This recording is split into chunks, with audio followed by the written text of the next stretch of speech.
Hey, what's up everyone? This is MusicTechHelpGuy and welcome to part 70 of my ultimate guide to Logic Pro. In this video, I want to focus on the fundamentals of recording vocals and vocal recording techniques, and the different sounds you'll get using different types of microphones. This is probably one of the few videos in the series that is not really DAW specific, because these techniques can be used really in any DAW. We're just talking about the microphones and the physics behind recording vocals. So in this video, I'll start by testing out 3 different microphone types: a condenser mic, a dynamic mic, and a ribbon mic. Now, most likely I'm gonna go with the condenser mic option when I track my vocals, because there are, generally speaking, only a few situations where I prefer a dynamic or ribbon mic on vocals, but that's just me. Now, before I jump into the tutorial, I want to quickly tell you about the sponsor of today's video, Boombox. Boombox is the ultimate collaboration and file sharing platform for music industry professionals. If you're sick of scrolling through email after email of collaboration notes and revisions, you've got to give Boombox a try. With Boombox, you can store full DAW sessions, you can upload mix bounces, stems, multi-tracks, and you can even have collaborators leave time-stamped feedback on your tracks. And I haven't even gotten to the best part yet, the Boombox Sync app for macOS. This allows you to add files to your Boombox project folder in macOS, and all of these files will automatically be synced with the Boombox web app. And your files will also be synced with the Boombox mobile app for iOS and Android. If you want to try out Boombox for yourself, head over to boombox.io today and get 4 GB of free storage. Okay, so first let's talk about microphones. What I'm going to do at this point is I'm going to do a vocal take with each of the different microphones and then explain how they typically differ when recording vocals. The dynamic mic I'm going to be using is the classic Shure SM7B. The ribbon mic is an AEA N22 active ribbon mic. And the condenser mic I'm going to be using is the Golden Age GA251 tube condenser mic, which you're hearing on my voice right now. Now, in all of these examples, you're hearing a bit of compression just to control the dynamics, and I'm just using the Logic compressor in the optical circuit for this. But there is no EQ or other effects on my voice on any of these examples. So it's just the compression, so please forgive my performance if I'm a little sharp or a little flat from time to time. So let's start off with the SM7B. Last night I went home without you, driving in the pouring rain. I've got so many things to say to you, but I never say them in the right way. Sometimes I feel like giving up, and then I see your smile. There's something about you, beautiful woman, that I can't get out of my mind. Dynamic mics tend to have a roll-off in the high frequency range, and they are not as detailed as condenser mics are. So you're going to end up needing more EQ and more compression on a dynamic mic to get the vocals to sit right in the mix. With dynamic mics, you can sing a lot closer to the mic if you're looking for a very direct or intimate sound, but just be aware that when you sing closer to a mic, you're going to get more bass buildup, more bass response. And when you back off the mic, you're going to get less bass. This is called the proximity effect, and it's a common thing you'll need to be aware of with any microphone, not just dynamics. So dynamic mics, while great for live sound, I don't usually use them for studio vocals, but there are some voices that sound great with an SM7B in the studio. Any sort of really aggressive rock or metal vocal will sound great coming from an SM7B, but they are great for spoken word, for spoken voice, if you're doing narration, broadcasting, or podcasting, with the SM7B and RE20 being standout options. But dynamic mics definitely have a place in the studio. For me, it's guitar and bass amps, drum mics for the close mics on the drum kit. These are the most typical things I use dynamic mics for in the studio. Next up is the AEA N22 active ribbon mic. Now, most ribbon mics should not be used with phantom power. However, because this one is an active ribbon mic, it means that it requires phantom power. Last night I went home without you, driving in the pouring rain. I've got so many things to say to you, but I never say them in the right way. Sometimes I feel like giving up, and then I see your smile. There's something about you, beautiful woman, that I can't get out of my mind. So ribbon mics are a great alternative if you're looking for a more vintage vocal sound. Like with dynamic mics, their frequency range is not going to be as crisp and clear across the full frequency spectrum, and in some cases, the roll-off on a ribbon mic can be more apparent than a dynamic mic. I don't use ribbons all that much for studio vocals either. I tend to use these a lot for guitar amps and for drum room mics, and they also sound great on strings and horns. And lastly, we have the Golden Age GA251 tube condenser microphone. Normally you would use phantom power with most condenser mics, but because this is a tube mic, it has its own power supply, so it doesn't require phantom power. Last night I went home without you, driving in the pouring rain. I've got so many things to say to you, but I never say them in the right way. Sometimes I feel like giving up, and then I see your smile. There's something about you, beautiful woman, that I can't get out of my mind.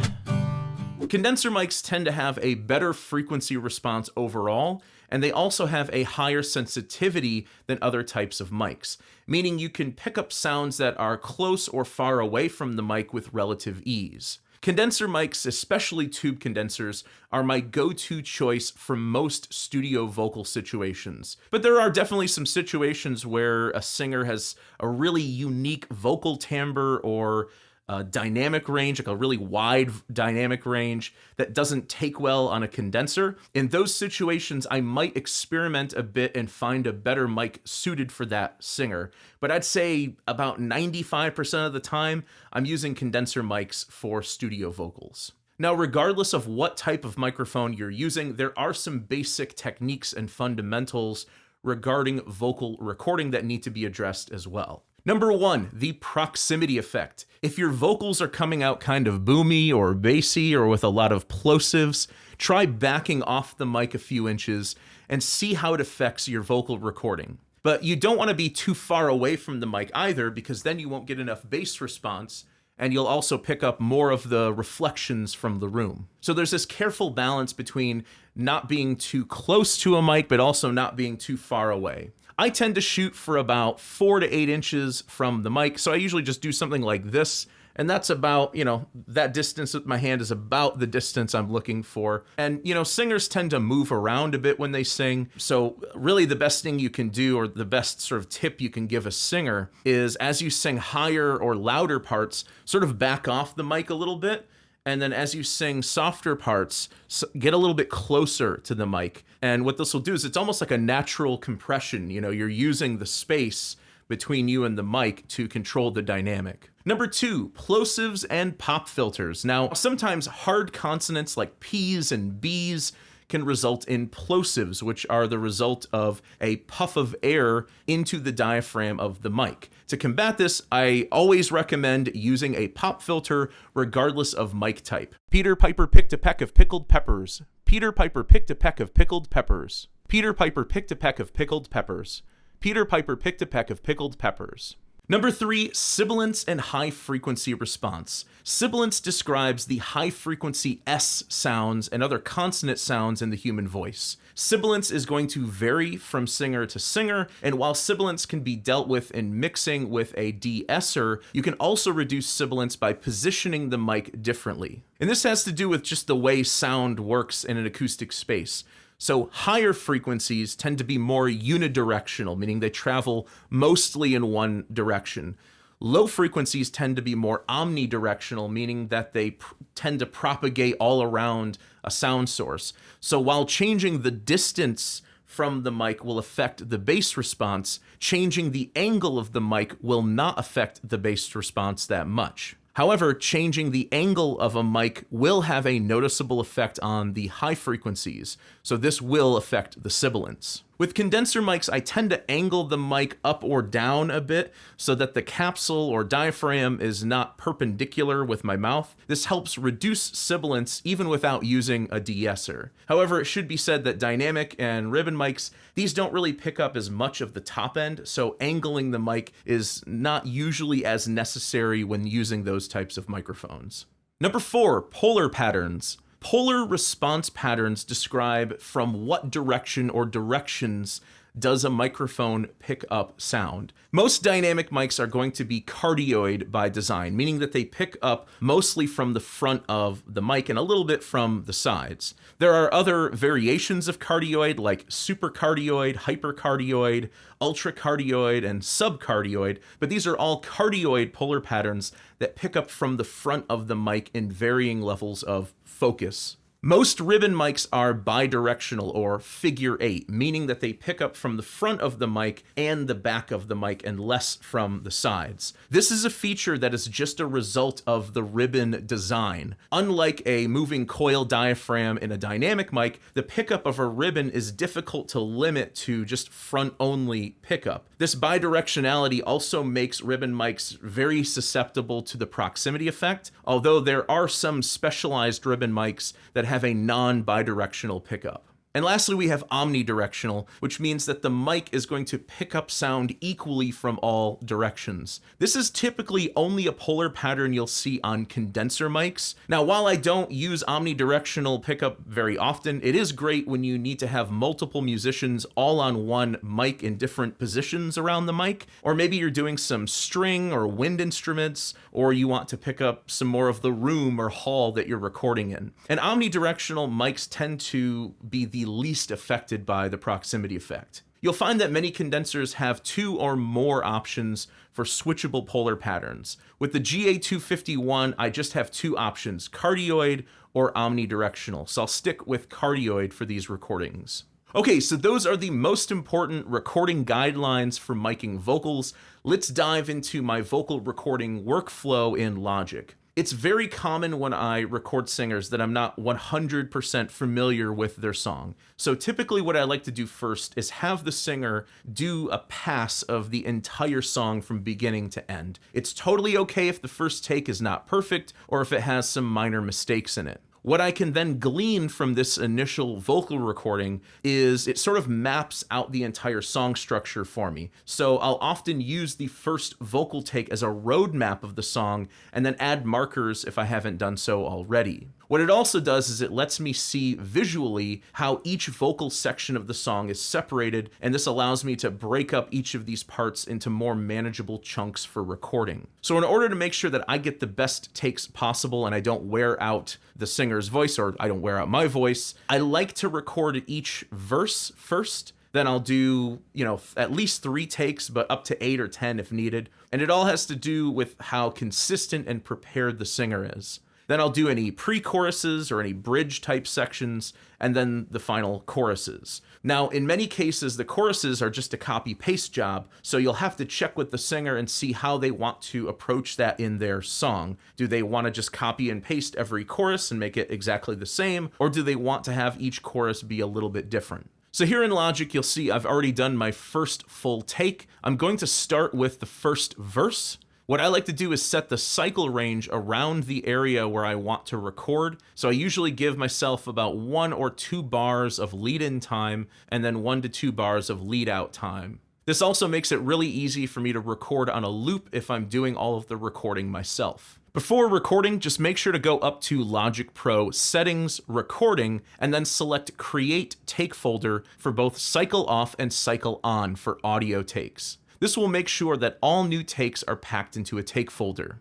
Another thing I want to talk about is the metronome and headphone bleed, and also a trick to hear yourself better while you sing. Generally speaking, I find that I stay in tune better when I have one headphone on my ear and the other off or partially off my ear. This allows me to hear myself in the mix, but also in the room, and I find that it instantly improves my vocal takes. So I don't recommend singing with the headphones completely on, but I have encountered some people who prefer to only hear themselves in the mix. The downside of this technique is you'll often end up with some slight headphone bleed. So basically, you're hearing a little bit of the headphones in the microphone. This is especially going to be heard if the headphone volume is turned up too much. And also if you're using the metronome to record, the click is just gonna pop out in the headphone bleed. So I typically avoid recording with a metronome for vocals and let the singer just sort of follow the rhythm of the song. However, like with my song, there's only a reference acoustic guitar in the song right now,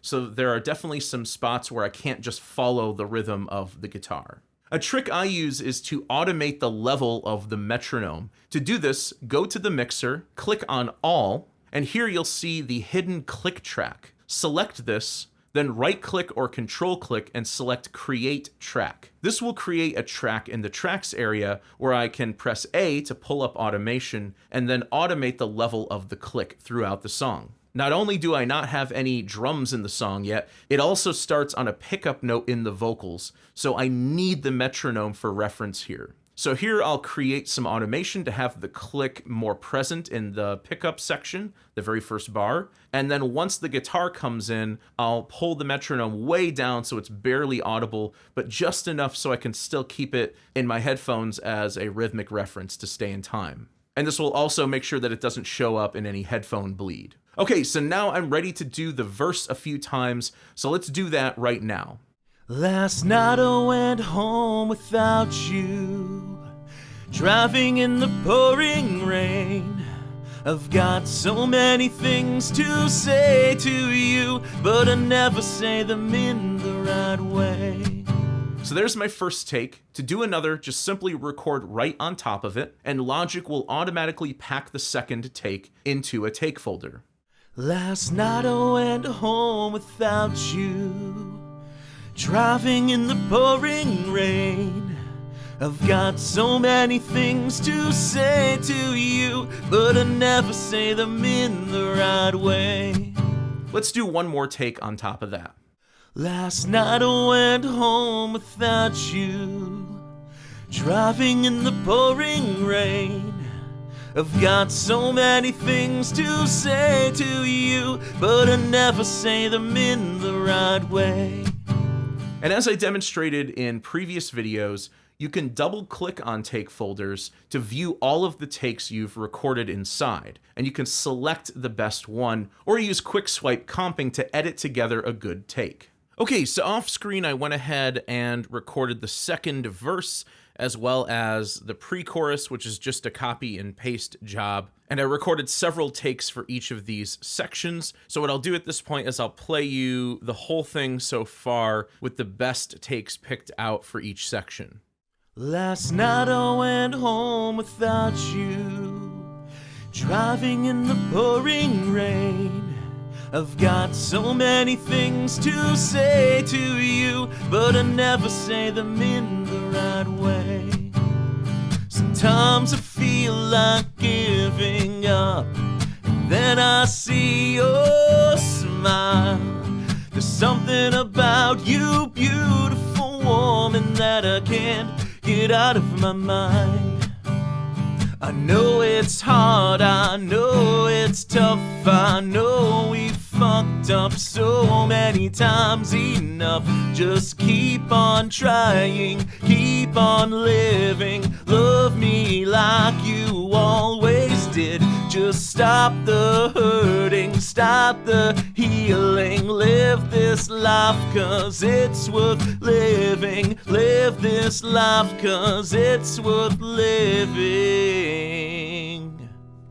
Yeah, driving through the city lights, these empty streets still feel the heat of the night. Memories of us, they flood my mind, but I push them back, try to leave them behind. Staring at the stars above, wondering who or what you're thinking of.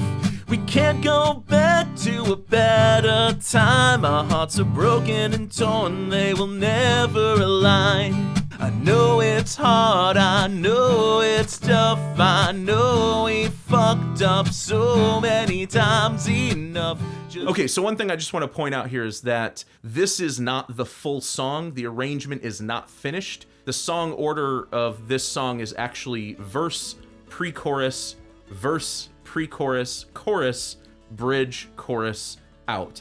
So it's a little different because the chorus is intentionally delayed until after the second verse, with the pre-chorus sort of serving like a chorus as well. This is what I call a surprise chorus, where what you think is the chorus is actually just a pre-chorus, but I'm pretty sure there's a more technical term for this. From the second pre-chorus to the end of the song, there's going to be drums, bass, electric guitars. I'm gonna tackle all of that in these upcoming videos, along with the chorus and bridge vocals, which I'm saving because I want to do a video on stacking group vocals and harmonies, so I just wanna make sure that the musical arrangement is mostly fleshed out and ready to go before I do that. Okay, so that wraps up vocal recording techniques in Logic Pro. In the next video, we're gonna make some more progress on the musical arrangement by adding in some placeholder drums and electric guitars. As always, I hope you enjoyed the video. If you did, please leave me a thumbs up and subscribe to the channel to see more content like this. Thanks for the support, and thanks for watching.